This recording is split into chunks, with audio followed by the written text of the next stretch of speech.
Hey everybody, Patrick Teahan, LICSW, and welcome back to the channel. I'm going to be doing another role play video about having a narcissistic parent and trying to get them to be accountable or have some ownership about what happened to the person in childhood. As a heads up, is everyone who comes to do some work on their childhood trauma or trauma in general, everyone's in a different place and everyone is in a different stage in their process of healing. And I think that part of that process is when the individual is trying to figure out whether their family can get it or not about what happened to them. And that's usually a stuck place. And this video is aimed at trying to be helpful about that stuck place. Sometimes I'll start with a client and they, we start to do some trauma work, and then they come in some random week and they say, I called my mom and I just told her I was in therapy and it went horrible. And as it usually does with a parent who's toxic. And had I known that they were going to make that kind of phone call, I would have talked to them about it, or maybe even done sort of a role play like this to help them sort of see about whether it's safe or not. But what that tells me is that the person is in a process of knowing or trying to figure out whether their parent is safe or not. And usually every time we go into the fold of trying to tell a toxic parent or a narcissistic parent the truth, we usually get burned.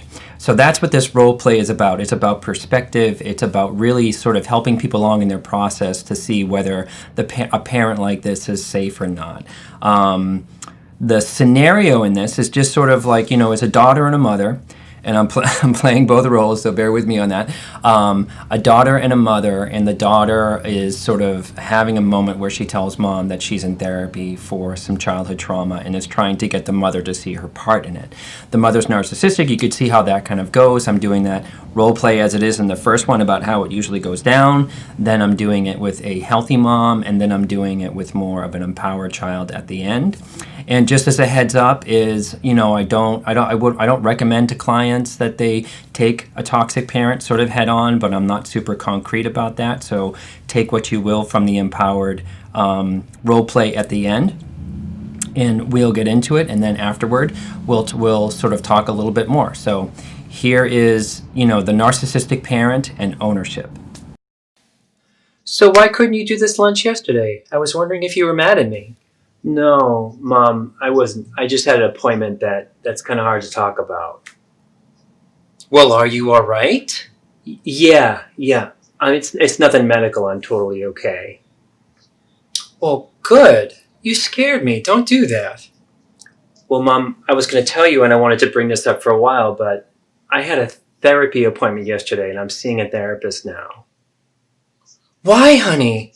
Is Andrew treating you poorly? I'd die if he was doing something to you. No, Mom, Andrew's amazing. Just no. Well, I hope you're not talking about me in therapy, right? Mom, I talk about a lot of things with my therapist, but yeah, I do talk about you.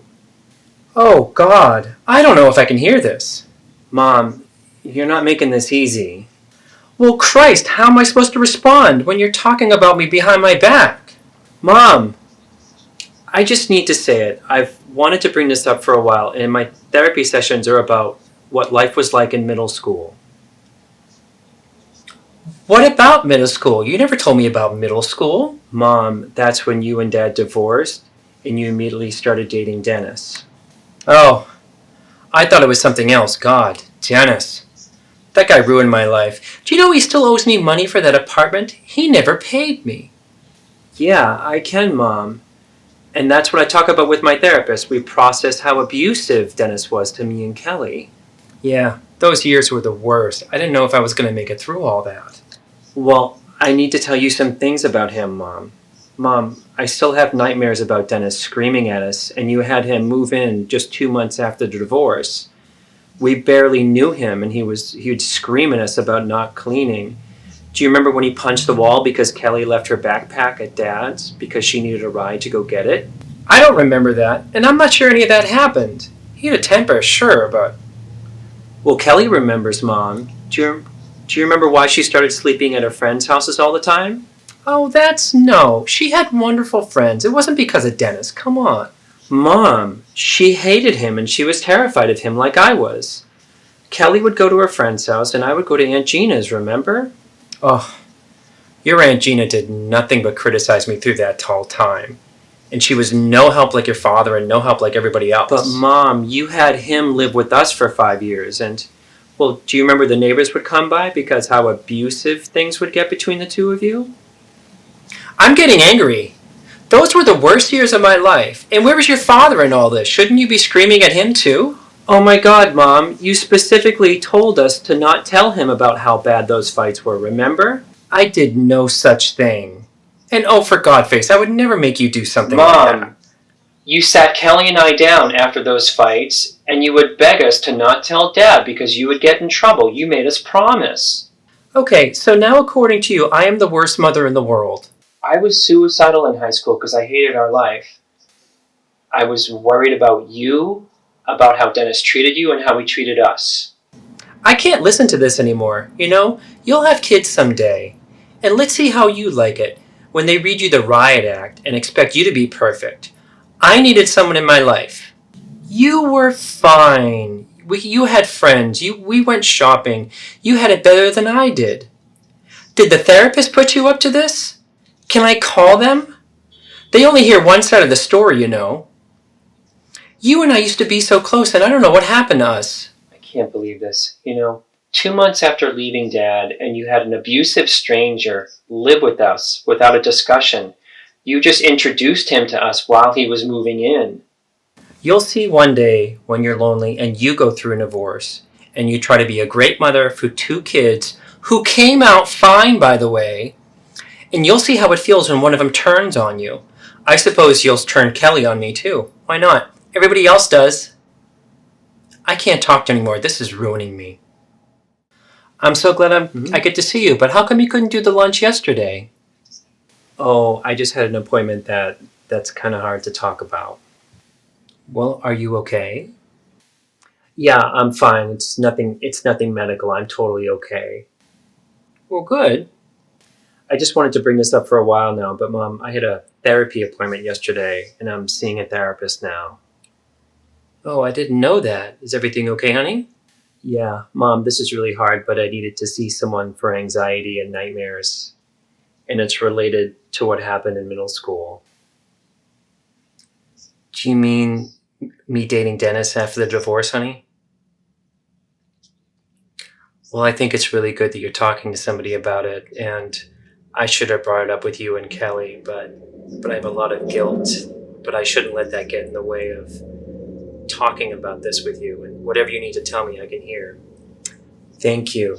You know, I haven't, because I actually didn't think it was that bad until the nightmares popped up, and I also didn't want to make you feel bad. Well, honey, he was awful, and I know I'm responsible for bringing him into you and Kelly's life, so. But do you need to tell me something? Was he off with you? No, but it wasn't that, Mom, but he would scream at us, punch walls, and he really picked on me and Kelly when she was just being a kid and I'd have to protect her. Ugh. And you guys would see those fights he and I would have too. I'm really sorry. I don't want you to take care of me right now because this is about what you need. But I was really lost after the divorce and trying to prove something to the world and maybe trying to prove something to your dad. So, Mom, you're okay with talking about this? I need to hear this, but are you okay? I put you in harm's way and you're being really brave and real with me. Can you tell me more about it? Well, some of the nightmares are worrying about you because of those fights. He'd get so ragey and he was such a psycho. You know, I never should have brought him into your life, and I should have gone into counseling and really thought about what you and Kelly needed after the divorce. I was in total la-la land. Mom, thank you for being cool about this, and I was worried that you would fall apart or something. No, you know, I need to hear this, and I didn't show up for you back then, but I can show up for you now, and you're safe to talk about this with me now, and I'm really sorry. So why couldn't you do this lunch yesterday? I was wondering if you were mad at me. No, Mom, I wasn't. I just had an appointment it's kind of hard to talk about. Well, are you all right? Yeah, no, I'm all right. It's nothing medical. I'm okay. Well, good. You scared me. Don't do that. Well, Mom, I was going to tell you, and I've been meaning to bring this up for a while now, but I had a therapy appointment yesterday, and I'm seeing a therapist now. Why, honey? Is Andrew treating you poorly? I'd die if he was doing anything to you. No, Mom. Andrew's amazing. Like, why would you... Whew! Well, I hope you're not talking about me in therapy, are you? Oh, God, I don't know if I can hear this. Mom, I need you to listen to what I have to say, and don't make this about you. Well, Christ, how am I supposed to respond when you're talking about me behind my back? Mom, I think you need to know something about what life was like around middle school. That guy ruined my life. Do you know he still owes me money for that apartment? Can you believe that? Yup. That's the kind of stuff I talk about with my therapist. We process how abusive Dennis was to me and Kelly. I don't remember that. I'm not even sure that happened. Yeah, he had a temper, but come on. Your Aunt Gina did nothing but criticize me throughout those years, and she was no help, just like Dennis and everybody else. Here's the deal, Mom. You brought an abusive man into our life, and now you're refusing to acknowledge that you had any part in it. I'm getting angry. Those were the worst years of my life. And how about you start screaming at your father? Shouldn't he be involved in this? Now you're deflecting as if Dad had said something to do with your choices to bring Dennis into your life. Of course your father affected me. Are you insane? And now you're trying to make it look like you're the victim to get me to feel for you. I can't listen to this anymore. You know, you'll have kids someday and see how... I'm stopping you there. You don't get to wax poetic and shame me for telling you the truth about your abusive choices. You chose to date him and rush him into our lives, and you take no responsibility for it. You're definitely not the authority on what it was like for us. I don't know what you want from me. I don't want anything at this point. I've made a mistake. You're not safe to talk to about this. And if we're going to have a relationship, the boundary is... You don't get to make any passive-aggressive statements about me going to therapy or acting like I'm hurting you for being real. And chances are I know you're going to call Kelly right after this and tell her about how awful I am. Well, I guess it's your reality over mine then. So there you have the 3 role plays. And in addition, what I was hoping to also do from this video like this is to show some perspective, because I find that if not every trauma survivor is wired this way, but many of us get stuck in a certain level of conditioning of trying to get through to people. Like in that first round, if you noticed that the daughter was trying to get this woman to remember the things that happened, and she was in complete, pretty aggressive denial or dismissing it, the whole thing. And that is often a bit of a setup for the person. We may do that in our romantic lives. We may do that with other family members of trying to get through to them. We can even be obsessed with trying to get through to somebody. So that's an additional sort of insight that I want you guys to take away from this role play, is that doesn't usually just stop with having a parent like this, because the trauma is around not being seen, being gaslit, being invisible, you know, that whole assault on reality. And usually when someone is coming from a family system like this, they will get massively triggered if they feel like they're not having a place at the table, being able to just like talk their side of things and being able to about being heard. There can be many layers of triggering that happens after that. And there's usually what I call it like an engine. Like there's an engine like from our childhood trauma that is, you know, we're trying to fix our childhood by trying to get people to get it. And that can be a very, very hard place to be. So I hope the video was helpful. I will be doing sometime this week a clinical analysis of the video, sort of a breakdown about what was going on for both the mother and the daughter in that first round. I hope this video was helpful to you.